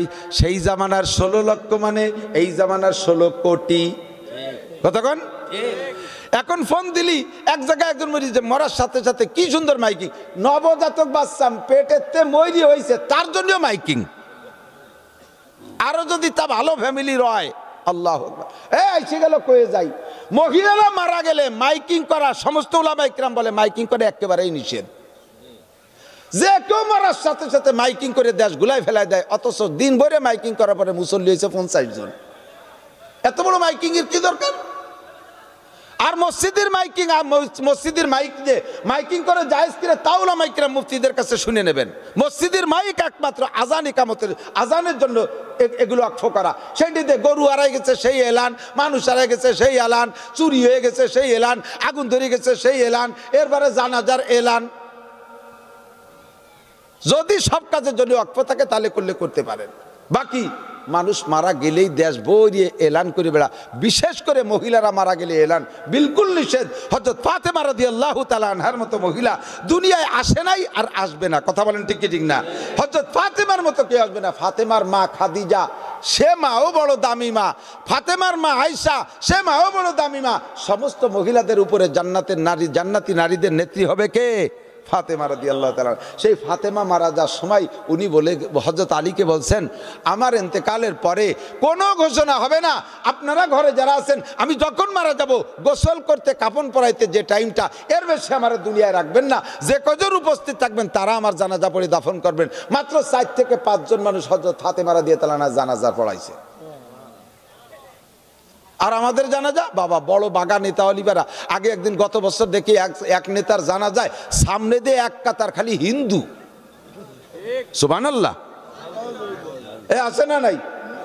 হযরত মঈনুদ্দিন চিশতি রহমাতুল্লাহ আলাইহির জানাজায় 16 লক্ষ মানুষ, জায়গার আয়তন হিসেব করে এরপরে মেজারমেন্ট করে দেখে 16 লাখ মানুষ। তার ভিতরে উনার চেহারা, উনার লাশের চেহারা দেখা 1 লক্ষ হিন্দু কলেমা পড়ে মুসলমান হয়ে গেছে। চেহারা থেকে যেন আলাদা একটা নূর বের হচ্ছে। এই দেখে 1 লক্ষ হিন্দু মুসলমান হয়ে গেছে। 16 লক্ষ মানুষ জানাজায় উপস্থিত। জানাজার ইমামতি করবেন কে? ওনারও খলিফা আছে, বহুত পীর মাশায়েখ অনেক আছে। মরার আগে উনি একটা ওসিয়ত করে গেছেন উনার ছেলেকে, সিরিয়াল অনুযায়ী নিয়মতান্ত্রিক ভাবে মাইয়েতের যদি যোগ্য ছেলে থাকে তাহলে 1 নম্বর মাইয়েতের জানাজার ইমামতির অধিকার হলো ছেলের, বড় ছেলের। বড় ছেলে না থাকলে মেজো ছেলে, না থাকলে সেজো ছেলে। ছেলেদের ভিতরে এভাবে সিরিয়াল আসতে থাকবে। আল্লাহু আকবার। কিন্তু উনার ছেলেরা উনি ওসিয়াত করে গেছে, বাবা আমার জানাজার ইমামত তুমি না, জানাজার ইমামতির জন্য যোগ্যতা লাগবে 3টা। যদি 3 যোগ্যতা তোমার মধ্যে থাকে তাহলে তুমি পড়াইবা, না থাকলে যার মধ্যে থাকে তারে দিয়ে আমার জানাজার ইমামতি করাবা। যোগ্যতা 3টা কি? ওসিয়াত করে গেছে উনাকে। 16 লক্ষ মানুষ জানাজার কাতারে দাঁড়ানো, মাইয়ের সামনে মঈনুদ্দিন চিশতি রহমাতুল্লাহ আলাইহি। এবার ইমামতির মসনাদে কে দাঁড়াবে? ওলামায়ে কিরাম বলতেছে ওনার ছেলেকে তুমি দাঁড়াও। কয় না আব্বা আমাকে একটা ওসিয়াত করে গেছে, ওই যোগ্যতা আমার মধ্যে না থাকার কারণে আমি পারতেছি না। কয় কি ওসিয়াত? কয় আমার জানাজার ইমামতি করবে, আব্বাজির জানাজার ইমামতির জন্য বলে গেছে যেই লোকটার মধ্যে 3টে গুণ থাকবে ওই লোকটা জানাজার ইমামতি করবে। যেই লোকটার মধ্যে 3টে গুণ, 1 নম্বর গুণ হলো সাবালেগ হওয়ার পরের থেকে আজকে পর্যন্ত একটা ওয়াক্তের নামাজও তাকবীরে উলা ছোটে নাই। তাকবীরে উলা কারে কয়? ইমাম সাহেব আল্লাহু আকবার বলে সানা বাঁধে কিরাত পড়ে রুকুতি যার আগে নামাজে অ্যাটেন্ড করার নাম হলো তাকবীরে উলা পাওয়া। 1 নম্বর যোগ্যতা ওই লোকটার ভিতরে থাকবে সাবালেগ হওয়ার পরে আজকে পর্যন্ত তার জিন্দেগিতে একটা ওয়াক্তের নামাজও তাকবীরে উলা ছোটে নাই। 2 নম্বর যোগ্যতা ওই লোকটা আসরের নামাজের আগে 4 রাকাত কবলাল আসর সুন্নতে গায়ের মুআক্কাদা যেদিন থেকে পড়া শুরু করছে সেই দিন থেকে আজকে পর্যন্ত কোনো দিন ছোটে নাই। 3 নম্বর যোগ্যতা ইচ্ছাকৃতভাবে কোনো কবিরা গুনাহ কোনোদিন করে নাই। কেইসা যোগ্যতার যোগ্যতা কেমন শর্তের শর্ত? প্রথমটা বললে বেশ কয়েকজন রেডি হয়েছে তালি মনে হয় আমি পাবো। 2 নম্বরটা বলার পরে 90% জড়িয়ে গেছে, তালি আর হলো না। 3 নম্বরটা বলার পরে 100তে 100 বাদ পড়ে গেছে। ইচ্ছায় অনিচ্ছায় কবিরা গুনাহ হয়েই যায়। আসরের আগের 4 রাকাত যতই নিয়মত পড়ি কয়দিন পড়া যায়, মাঝে মাঝে ছুটে যায় কি যায় না। যেদিন ঢাকা যাইতে জন্য বেলা 3টের সময় গাড়িতে উঠছেন, রাস্তায় কোনো মতে আসর তাই ফরজটা পড়িয়ে পারি না। আর কোথায় তাকে কবলাল আসর 4 রাকাত? এই লোকটার কোনো দিন ছোটে নাই। 1 বার এলান দেশে কোনো ইমাম আসে না, 2 বার এলান দেশে তাও কোনো ইমাম আসে না। এবার উলামায়ে কিরাম বলছে ভাইজান আর বলেন না, যদি 3 বার বলার পরেও ইমাম বের না হয় তাহলে লোক ছত্রভঙ্গ হয়ে যাবে, ইমাম নাই জানাজা হবে না। কাজেই দরকার নাই। আবার তাৎক্ষণিক মশওয়ারা হলো, যদি এই যোগ্যতার মানুষ নাই থাকবে তাহলে হযরত এই শর্ত দিতেন না, অবশ্যই এই যোগ্যতার মানুষ আছে। আর যেই লোকটার মধ্যে এই যোগ্যতা আছে সেই লোকটা এই জানাজা ফেল করাও মানুষ না, অবশ্যই লোকটা আছে। বলে দেন 3 নম্বর বার আবার এলান করেন। ওনার ছেলে আবার বললেন, আব্বাজির ওসিয়াত, এই 3টে যোগ্যতা যার মধ্যে আছে কষ্ট দিয়েন না। লক্ষ লক্ষ মানুষ রোদ্রের মধ্যে দাঁড়িয়ে আছে, মাইয়েতের কষ্ট হচ্ছে, তাড়াতাড়ি দাফন করতে হবে। এই যোগ্যতার মানুষ যে আছেন তাড়াতাড়ি চলে আসেন। যতবার এলান করছে সব মানুষ খালি এদিক ওদিক তাকায়, কে আসে কোন দিক থেকে এই যোগ্য মানুষটা খুঁজে কেউ রে পায় না। কিন্তু সামনে একেবারে সিনা বরাবর একটা লোক দাঁড়ায় আছে, ওই লোকটার কে দিক তাকায় না, ওই লোকটা শুধু নিচে হয়ে ফুফায় ফুফায় কাঁদতেছে। সবাই এদিক ওদিক তাকায়, ইমাম কোন দিক থেকে আসে। ওই লোকটা কোনো দিক তাকায় না, নিচে মুখী তাকাইয়া বুক ভাসায় ফেলতেছে কানতে কানতে। আল্লাহু আকবার। 3 নম্বর বার যখন বললেন, তৃতীয়বার বললেন, ভাইরে কে আছেন এই যোগ্য ইমাম, তাড়াতাড়ি আসেন, মাইয়েতের কষ্ট হচ্ছে। ওই লোকটা সামনের থেকে হাইটা যাইয়া হযরতের গলা জড়ায় ধরে কপালে চুমু খেয়ে বললেন, এই গুণ 3টে আপনার কথা অনুযায়ী আমি অর্জন করেছিলাম। আপনি আমারে 3টে গুণ অর্জন করতে বলেছিলেন। আব্বাজি আপনার সাথে আমাকে আমার নাবালেক কাল থেকে সম্পর্ক করে দিয়েছে, আমি সাবালেক হওয়ার পর থেকে আপনার সাথে সম্পর্ক রাখি। এই 3টে সবক আপনি আমারে দিয়েছিলেন, আমি 3 সবক নিয়ে বড় হয়েছি। আপনি বলেছেন কোনো আমল করে মানুষকে জানাবা না, তবলিগি যাই আইসে গল্প মারবা না যে চিল্লে দিয়ে আসলাম, চরমুনায় যাই আইসে গল্প মারবা না, চার দোকানে যে আমি জীবনে কোনোদিন চরমুনাই মিস করি না। হজের থেকে আইসা তুমি গল্প মারিয়ে বেড়াবা না, হজের থেকে আইসা পোস্টারের ভিতরে আলহাজ লেখানোর চেষ্টা জানানোর চেষ্টা করবা না। আপনি বলেছেন, সেই অনুযায়ী আমি চুপ করে রয়েছি, আমার এই আমল কেউ জানে না। আজকে আপনি মরার পরে লক্ষ লক্ষ মানুষের সামনে আমাকে অপমান করলেন কেন, আমাকে মানুষের সামনে জানাই দিলেন কেন? অভিযোগটা তার কানে দিয়া যাই নামাজে দাঁড়িয়ে গেলেন।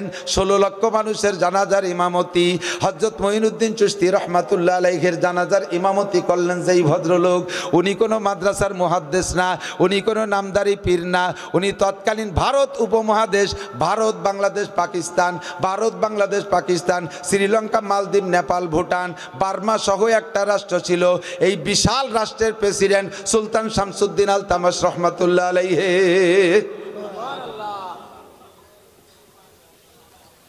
ইজা কানা উমারাউকুম কিয়ারাকুম, যখন তোমাদের দেশের নেতারা হবে এইরকম ভালো মানুষ, নেতারা খালি নির্বাচনের সময় আমি বলবো, সরাসরি বলবো, এক শ্রেণী মানুষ আলেম উলামাদেরকে ধিক্কার দেয়, মৌলবীরা ধর্ম ব্যবসায়ী, কয় কি কয় না? আমাদের মৌলবীদের ব্যবসায়ী হলো ধর্ম, এটা আমাদের গালি দিলেও বহন করতে হবে, না দিলেও আমরা নিজেরা স্বীকার করব।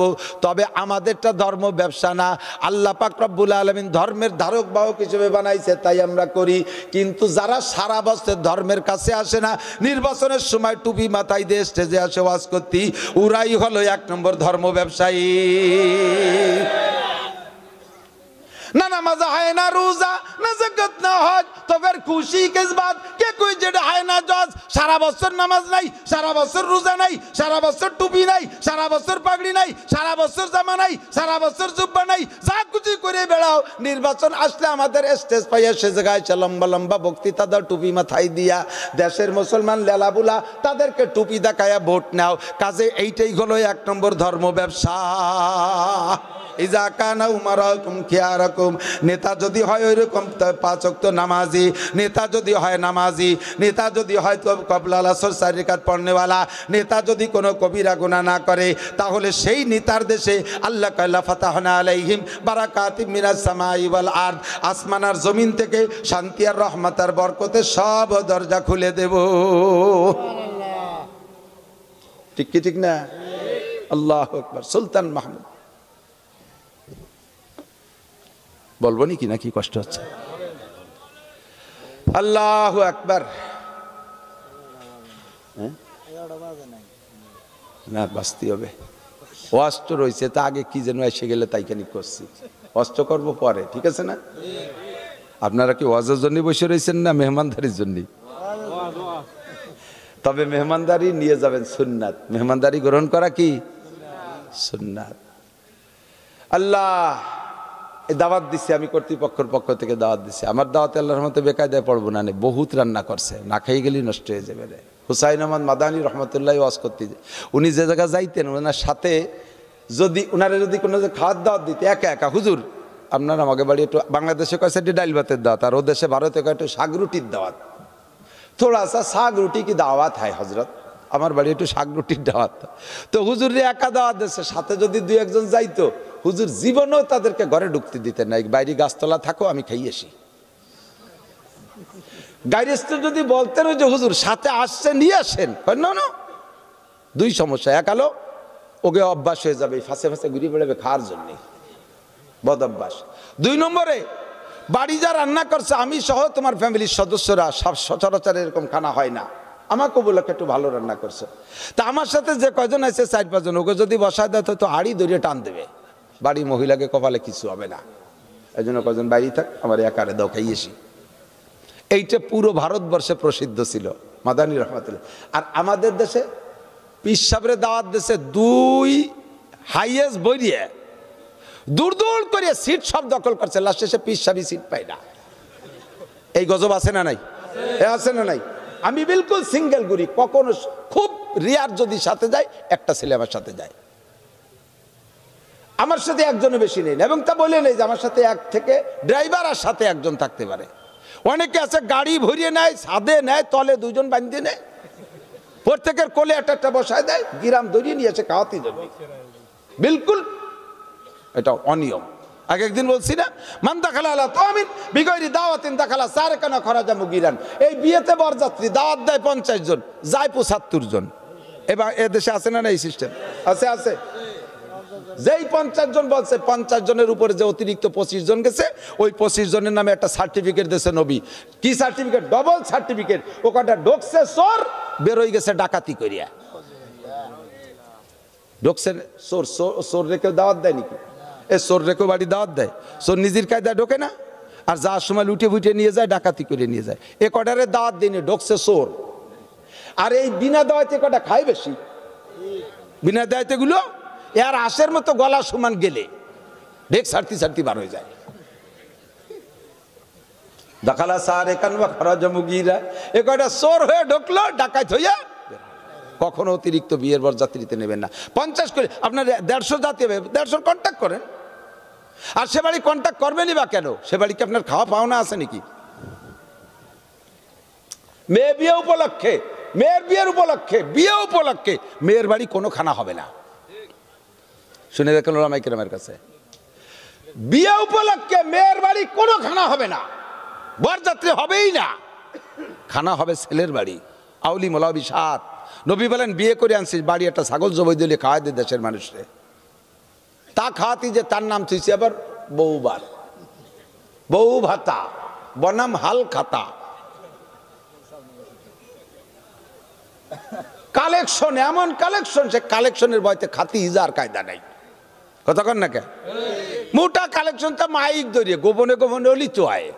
চেয়ারম্যান 20,000 মারহাবা, মেম্বার 10,000 মারহাবা, দুলো ভাই 50 মারহাবা, ইটালির ভাই সাহেব 1 লাখ মারহাবা, জাপানের ভাই সাহেব প্রাইভেট কার মারহাবা, শহীদার 20 টাকা মারহাবা।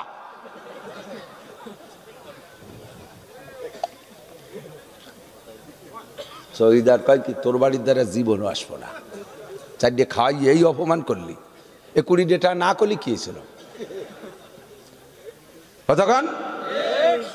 বস্তা বস্তা কালেকশন। হাদিসে আসছে পরিষ্কার, 2টা দাওয়াত, আকিকা আর অলিমা, বউ ভাত, 2 দাওয়াতে কালেকশন করা, সিস্টেম করে কালেকশন করা টাকা শুয়োরের পায়খানা খাওয়ার চাইতে হারাম, শুকরের পায়খানা খাওয়ার চাইতে হারাম। খয়রাত করবা, জায়গা পাও না, যাও টেকেরাট বাজারের মধ্যে থাল পাইতে বসে দাও, 4 খাওয়াইয়ে মানুষে গেটে মোহরি একটা দিয়ে বসাই দেয়। কালেকশন করো, কালেকশন করো। মুসলমানই দেশে দেখা কালেকশন হারাম, বিলকুল হারাম।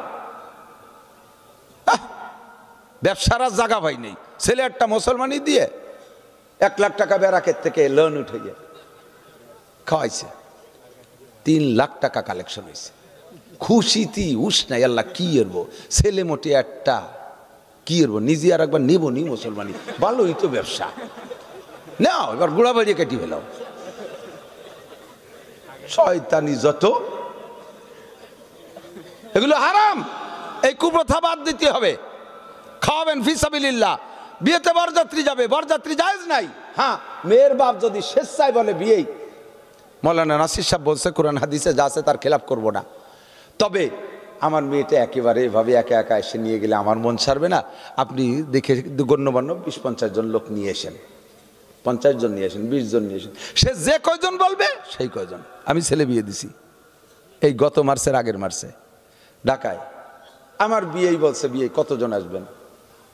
আমি বললাম কতজন মানে? বিয়েতে বরযাত্রী আসবেন না? বললে যে হ্যাঁ আমার যাইতে হবে কিছু, বউটা নিয়ে আসতে আমার একটা সামাজিকতা আছে, তবে বরযাত্রী না, এর 1 টাকাও আপনি খরচ করতে পারবেন না। মেহমানদারি একটা আপনার অধীনেই করতে হবে, তবে কোন জায়গা করবেন? কমিউনিটি সেন্টারে। সম্পূর্ণ খরচের টাকা আমি দেব, আপ্যায়ন ব্যবস্থাটা আপনি করবেন একটু, আমি এখান থেকে নিয়ে যাব। নেওয়ার সময় বাড়ি বসে আবার বাড়ি সাইডে ডাল ভাত খাওয়াইয়ে বাড়ি একটা কালেকশন দেয়, এখান থেকে ফিরে আবার খাওয়াই এনে বাড়ি আর একটা যদি খাওয়া দেয় অলিমা, সে জায়গায় আর একটা কালেকশন। কোনো কালেকশন হবে না। আমি 80 জন লোক নিয়েছি, 80 জনের খরচের কথা আমার বিয়ে বলছি, আর এই 80 জনের ভাড়া ভূত সব দিয়ে নিয়েছি, 4 আনা পয়সা আমি ক্ষেত্রে কিনে কোনো আত্মীয় স্বজনের নিয়ে নিই। প্রত্যেক জায়গায় সুন্নতের পাবন্দি করেন, ইনশাল্লাহ বরকত হবে। আমার নাতি হয়েছে, নাতি হওয়ার সাথে সাথে আমি ছিলাম হাসপাতালে, আজান দিছি আমি নিজি মুখে, একামত দিছি আমি খেজুর, আজোয়া খেজুর সংগ্রহ করে রাখছি। আমার নাতিকে আমি সর্বপ্রথম আমার মুখ থেকে খেজুর খাওয়াইছি। বাড়ি আনার পরে কারি সাইদুল ইসলাম আসাদ সাহেব আমার মাহফিলে গেছে, তারে দিয়ে খেজুর খাওয়াইছি। একেবারে যার সপ্তম দিন রবিবারে জন্ম নেছে, সোমবারে জন্ম নেছে, পরে রবিবারে আমি 2টা ছাগল কিনে আকিকা মাদ্রাসায় দিয়ে দিছি। কেন কালেকশন? কিসের কালেকশন? এই জাতীয় খানা খাওয়াইয়া কালেকশন করা হারাম। একটু প্রতিজ্ঞা করেন। আপনাদের এলাকায় প্রথা খুব বেশি আছে, আমি জানি, খুব আছে। এর বিশাল একটা ধুম ধারাক্কা চলে, আর একটা আকাম চলে বিয়ের ভিতরে। এই ঢাকার ওদিক বেশি আছে, আপনাদের এদিক আছে কিনা জানি না। উকিল বাপ সাজায়, উকিল বাপ একজনের সাজাইয়া সেই উকিল বাপের সাথে হুবহু বাপের মতো দেখা সাক্ষাৎ, তার সাথে দেখাও দিয়েছিল না, শরীয়তে জায়েজ। প্রতিবেশী চাচা, প্রতিবেশী আর একজন, তারা উকিল বাপ বানাইয়া সেই বাড়ির জামাই মেয়ে বানাই দিছে, তার সাথে পর্দা পশিদার কোনো বালাই নাই।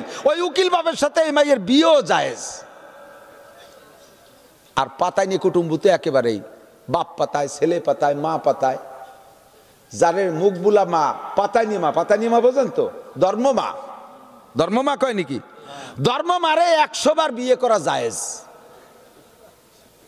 ধর্ম মারে জীবন ভরে বিয়ে করা জায়েজ, ধর্ম খালারে বিয়ে করা জায়েজ, ধর্ম বোনরে বিয়ে করা জায়েজ।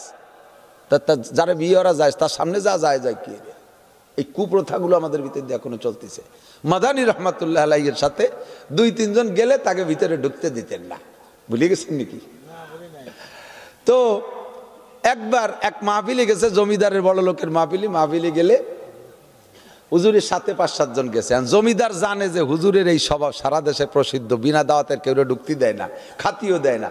তো হুজুরের কানে কানে ওই জমিদার কইছে, হুজুর আপনার সাথে যারা আসছে একে বলিয়ে দেন, ওরা কিন্তু যা খাইয়ে যাবে, ওরা যেন না খেয়ে যায় না। আপনি তো আবার সাথে যারা আসে তাকে খাতি দেন না। আজকে কিন্তু আমি দাওয়াত দিছি, সাথে যারা আসে খাইতে তারা যেন খাইয়ে যায়।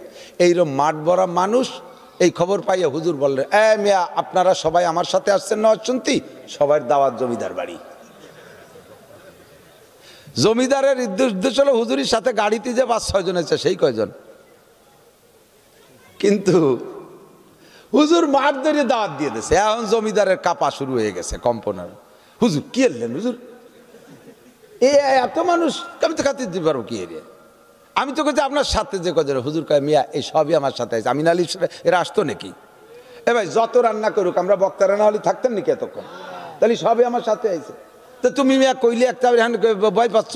হুজুর ভয় পাচ্ছি, সম্পাদের ভয় পাচ্ছি না, সময় দিলি তো আমি 2 গরু 5 গরু জবাই দিয়ে খাওয়াতে, সময় কম, তুই এত মানুষে খাওয়াবো কি রে? কয় যে বেটা এত মানুষ খাই নাকি? কয় হুজুর আপনি দাওয়াত দিয়েছেন জমিদার বাড়ির দাওয়াতে, না খাই একটাও যাবে না, আমি বেশ যেতে পারি। হুজুর কয় তুমি কি রান্না করছো ওইটা রেডি করো। ও যে সেটা রেডি, তার ভিতরে মনে মন সারে আরো সাইডে চাল রেডি করিয়া তারপর ভাত টাত করিয়া একটু ডাইল লম্বা করে ফেলাইছে, যাতে কোনো মতে কিছু সাইডে দেওয়া যায় মাথায় মুট করিয়া। তো হুজুর এই মাহফিল শেষে হুজুর তো টের পাইছে যে ঘটনা তো মহা বিপদের। আর হুজুর মেয়ারা সবাই মোনাজাতের আগে এই মুনাজাতের পরে সবাই খেয়ে যাবেন, জমিদার বাড়ি দাওয়াত। দাওয়াত পাইছেন তো? বলে জি হুজুর, আপনি দাওয়াত দিয়েছেন, খেয়ে যাবো। যারা আমারে দোয়া কুনুত শুনতে পারবেন তারা এই পাশে দাঁড়াবেন, তারা খাবেন। যে কয়জন দোয়া কুনুত শুনতে পারবেন ওই কয়জন খাবেন, যারা দোয়া কুনুত শুনতে পারবেন না খাবেন না। এই কইলি উঠে দলে দলে এটেছিল, হ্যাঁ চলে যাস কাকা, হুজুর দোয়া কুনুত পারি না।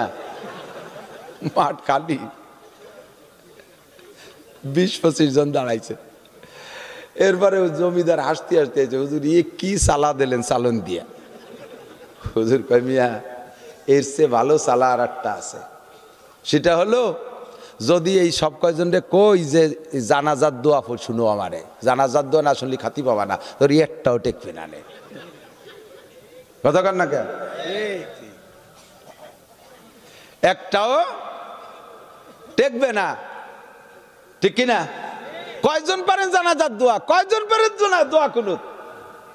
আল্লাহু আকবার। তো দোস্ত কি যেন বলতে যে সরে চলে গেছি, যে এখানে আপনাদের জন্য মেহমানদারির ব্যবস্থা আছে, দাওয়াত দিয়েছে কর্তৃপক্ষ, দাওয়াত দিয়েছে, সবাই থাকবেন ইনশাল্লাহ, ঠিক আছে না? হাদিয়া গ্রহণ করা সুন্নাত, দাওয়াত খাওয়া সুন্নাত, সেই দাওয়াত দিলাম, তবে শেষ পর্যন্ত কথা শুনতে হবে। আল্লাহ তাআলা আমাদের জন্য যোগ্য নেতার ব্যবস্থা করে দিক, বলেন আমিন। এই 2-3 দিন আগে মাঝে মাঝে পেছিয়ে যায়, সব 2 দলের প্রার্থী একসাথে আসে আমার কাছে, 3-4 দলের প্রার্থী স্টেজে এই পালাক্রমে মাইক নিয়ে দোয়া নিয়ে যায়। শেষে আমার কয় যে হুজুর দোয়া করেন, দোয়া নিয়ে আবার নিজেকে বক্তব্য দিয়ে চলে যান। সিলেট গেছি উপজেলা নির্বাচনের সময়, চেয়ারম্যান 4 দলের, আমলিগির এক প্রার্থী, বিএনপি, জাতীয় পার্টি, জামাত ইসলাম, 4 নেতা চেয়ারম্যান প্রার্থী, মাইকে ওয়াজ করে টরিয়ে দোয়া চাইয়ে বসে রয়েছে। আমার কয় হুজুর একটু দোয়া করেন। আমি এই 4 জন বসে, 3 জন চলে যায়, 1 জন থাকে, তার জন্য একটু অ্যাঙ্গেলে দোয়া করা যায়। 4 জন বসে রয়েছে, আমি কি কব কন দিদি? আমি বললাম যে আল্লাহ এই 4 জন আছে, 4 জন এবার হয়ে যায়, 4 জন পালসির দোয়া কর। ওরা কয় যে হুজুর তা তো হবে না, হবে না, একজন একটু ভালোই দিয়ে কন। এসে ভালো আর কিভাবে কব? শেষে একটু কইলাম আল্লাহ যার দ্বারা দেশের খেদমত হবে, দশের খেদমত হবে, জাতির খেদমত হবে, জনগণের হক সঠিকভাবে বুঝে পাবে, যার দ্বারা ধর্মের, ইসলামের, মাদ্রাসার, উলামায়ে কিরামের খেদমত হবে, ওরে তুমি নির্বাচিত করে দিও। কথা বলেন, জোরে বলেন আমিন। আমাদের এ জায়গাও দোয়া তাই নাকি বলেন? এখানেও দোয়া তাই, যার দ্বারা দেশ ও দশ ও জাতীয় ধর্মের সেবা হবে। আল্লাহ তাআলা তুমি বাংলাদেশে সেই জাতীয় এমপিগুলোকে নির্বাচিত করে দাও যারা উলামা বিদ্বেষী, ধর্ম বিদ্বেষী, ইসলাম বিদ্বেষী, আলেমদেরকে সহ্য করতে পারে না। এই জাতীয় নেতার থেকে বাংলাদেশকে তুমি রক্ষা করো, তাই সে যে দলেরই হোক না কেন, তার থেকে বাংলাদেশকে রক্ষা করো।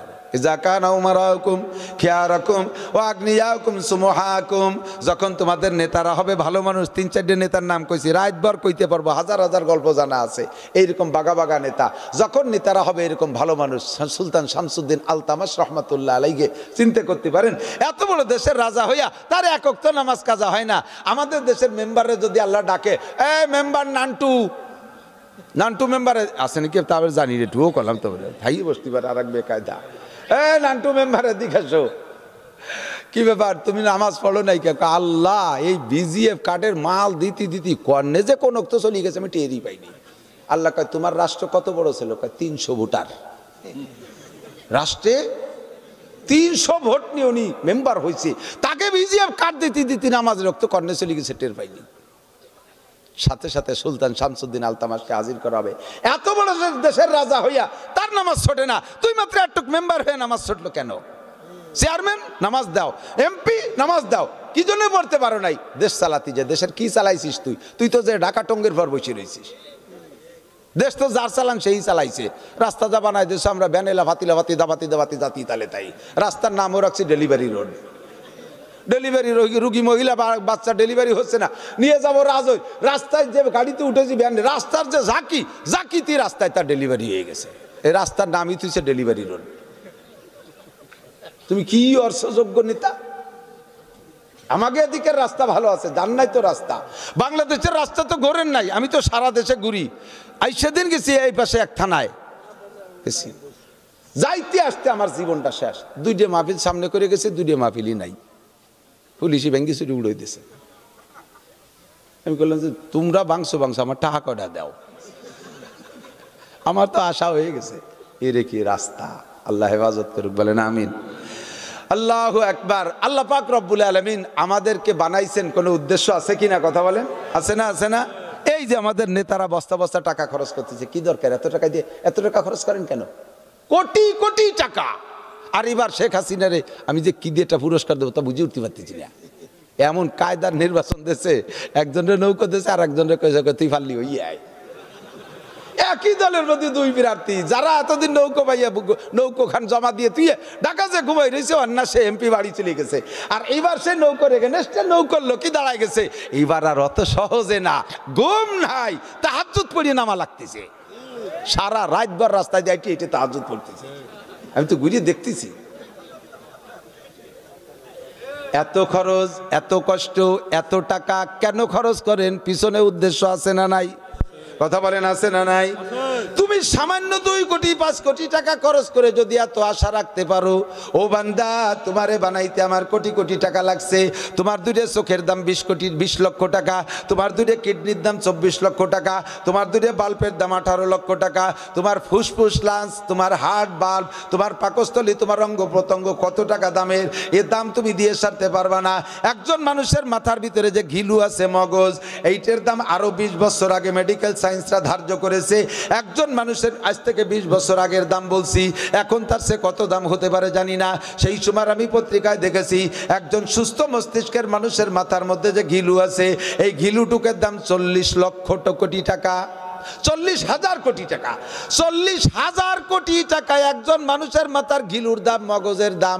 কত টাকা দিয়ে আল্লাহ আমারে বানাইছে, আমারে লালন পালন করতে কত দামি একটা সূর্য বানাইলো, চন্দ্র বানাইলো, গ্রহ বানাইলো, নক্ষত্র বানাইলো, আমার জন্য ধান, আমার জন্য পান, আমার জন্য আম, আমার জন্য কাঁঠাল, আমার জন্য মাছ, আমার জন্য গোশ, আমার জন্য মাটি, আমার জন্য পানি, আমার জন্য অক্সিজেন, আমার জন্য লাইট, আমার জন্য ঘর বাড়ি। অসংখ্য নিয়ামত দিয়ে আমার আল্লাহ পাক আমাকে পালে। আমার পিছনে এত বিনিয়োগ করে আল্লাহ পাকের উদ্দেশ্য আছে না নাই? জানতে চাইলাম, আল্লাহ বলো তোমার উদ্দেশ্য কি?